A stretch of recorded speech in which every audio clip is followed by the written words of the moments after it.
যদি অনতিবিলম্বে মানুষের এই ভোটাধিকার ফিরিয়ে না দেওয়া হয়, যেটা হাসিনা কেড়ে নিয়েছিল, সে কেড়ে নেওয়া অবস্থায় আপনারাও রেখেছেন, তাহলে হাসিনার সঙ্গে আপনাদের পার্থক্যটা কোথায়? 3টি নির্বাচনে হাসিনা কাউকে ভোট দিতে দেয় না, তামাশা করেছে, তামাশা।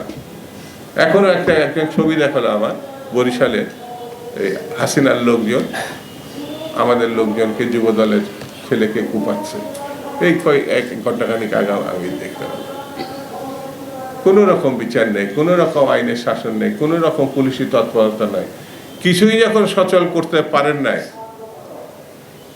তাহলে আপনাদের একটা মাত্র প্রধান কাজ, সেটা হচ্ছে নির্বাচন দেন, ভালোই নির্বাচন দেন, একটা ভালো নির্বাচন হোক এবং জনগণ তাদের পছন্দের প্রার্থীকে ভোট দিয়ে নির্বাচিত করে নির্বাচিত সরকার প্রতিষ্ঠা করতে পারলে, দেশকে নির্বাচন প্রক্রিয়ার মধ্যে নিতে পারলে যত সংকট অনেকাংশে কমে যাবে এবং সম্ভাবনা দেখা দেবে।